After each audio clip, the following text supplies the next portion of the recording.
حضرت ابو ذر غفاری رضی اللہ عنہ مشہور صحابی ہیں جو بعد میں بڑے زاہدوں اور علماء میں سے ہوئے۔ حضرت علی کرم اللہ وجہ کا ارشاد ہے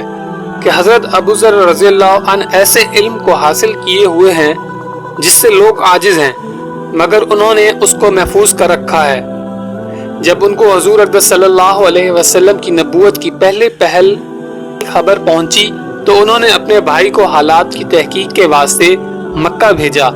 کہ جو شخص یہ دعویٰ کرتا ہے کہ میرے پاس وحی آتی ہے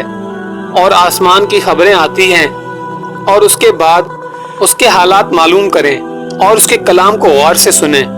وہ مکہ مکرمہ آئے اور حالات معلوم کرنے کے بعد اپنے بھائی سے جا کر کہا کہ میں نے ان کو اچھی عادتوں اور عمدہ اخلاق کا حکم کرتے دیکھا اور ایک ایسا کلام سنا جو نہ شعر ہے نہ کہانوں کا کلام ہے۔ ابو ذر رضی اللہ عنہ کی اس بات سے تشویش نہ ہوئی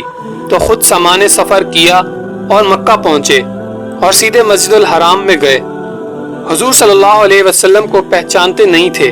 اور کسی سے پوچھنا مصلحت کے خلاف سمجھا۔ شام تک اسی حال میں رہے۔ شام کو حضرت علی کرم اللہ وجہ نے دیکھا کہ ایک پردیسی مسافر ہے۔ مسافروں کی، غریبوں کی، پردیسیوں کی خبر گیری، ان کی ضرورتوں کو پورا کرنا ان حضرات رضی اللہ عنہ کی گھٹی میں پڑا ہوا تھا، اس لیے ان کو اپنے گھر لے آئے، میزبانی فرمائی، لیکن اس کے پوچھنے کی کچھ ضرورت نہ سمجھی کہ کون ہو، کیوں آئے ہو۔ مسافر نے بھی کچھ ظاہر نہ کیا۔ صبح کو پھر مسجد میں آ گئے اور دن بھر اسی حال میں گزرا کہ خود پتہ نہ چلا اور کسی سے دریافت بھی نہیں کیا۔ غالباً اس کی وجہ یہ ہوگی حضور صلی اللہ علیہ وسلم کے ساتھ دشمنی کے قصے بہت مشہور تھے۔ آپ صلی اللہ علیہ وسلم کو اور آپ صلی اللہ علیہ وسلم کے ملنے والوں کو ہر طرح کی تکلیفیں دی جاتی تھی۔ ان کو خیال ہوا کہ صحیح حال معلوم نہیں ہوگا اور بدگمانی کی وجہ سے مفت کی تکلیف علیحدہ رہی۔ دوسرے دن شام کو بھی حضرت علی کرم اللہ وجہ کو خیال ہوا کہ پردیسی مسافر ہے، بظاہر جس غرض کے لیے آیا ہے وہ پوری نہیں ہوئی، اس لیے پھر اپنے گھر لے گئے اور رات کو کھانا کھلایا، سلایا، مگر پوچھنے کی اس رات بھی نوبت نہ آئی۔ تیسری رات کو پھر یہی صورت ہوئی تو حضرت علی کرم اللہ وجہ نے دریافت کیا،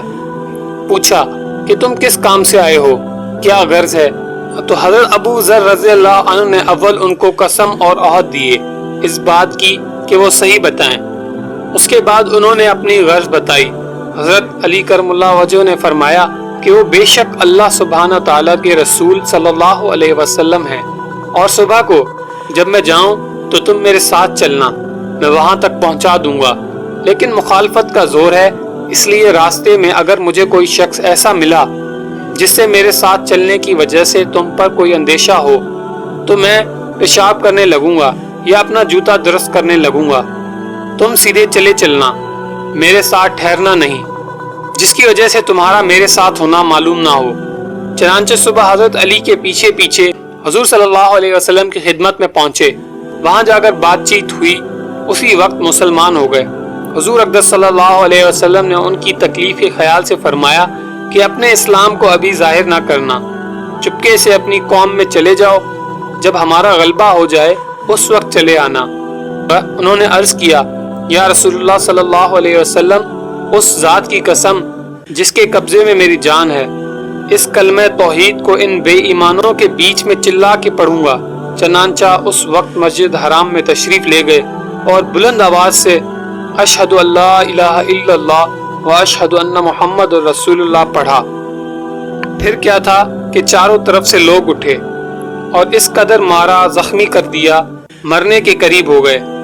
حضور صلی اللہ علیہ وسلم کے چچا حضرت عباس رضی اللہ عنہ جو اس وقت تک مسلمان بھی نہیں ہوئے تھے، ان کے اوپر بچانے کے لیے لیٹ گئے اور لوگوں سے کہا کہ کیا ظلم کرتے ہو،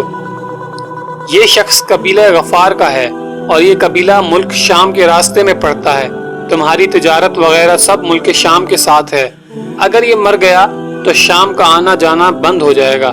اس پر ان لوگوں کو بھی خیال ہوا کہ ملک شام سے ساری ضرورتیں پوری ہوتی ہیں، وہاں کا راستہ بند ہو جانا مصیبت ہے،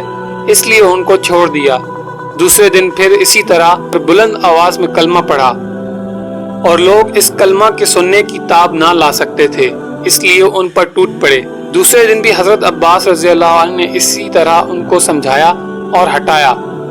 کہ تمہاری تجارت کا راستہ بند ہو جائے گا۔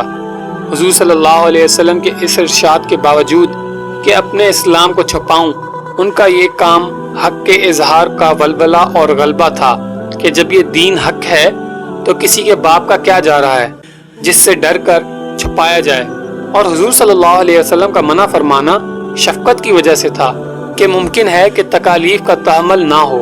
ورنہ حضور صلی اللہ علیہ وسلم کے حکم کے خلاف صحابہ رضی اللہ عنہ کی یہ مجال ہی نہ تھی۔ حضرت ابوذر رضی اللہ عنہ نے سہولت پر عمل کے بجائے حضور صلی اللہ علیہ وسلم کے اتباع کو ترجیح دی۔ یہی ایک چیز تھی کہ جس کی وجہ سے ہر قسم کی ترقی دینی و دنیاوی صحابہ کرام رضی اللہ عنہ کے قدم چوم رہی تھی، اور ہر میدان ان کے قبضے میں تھا کہ جو شخص بھی ایک مرتبہ کلمہ شہادت پڑھ کر اسلام کے جھنڈے کے نیچے آ جاتا تھا، بڑی سے بڑی قوت بھی اس کو روک نہ سکتی تھی، اور نہ بڑے سے بڑا ظلم اس کو دین کے اشاعت سے ہٹا سکتا تھا۔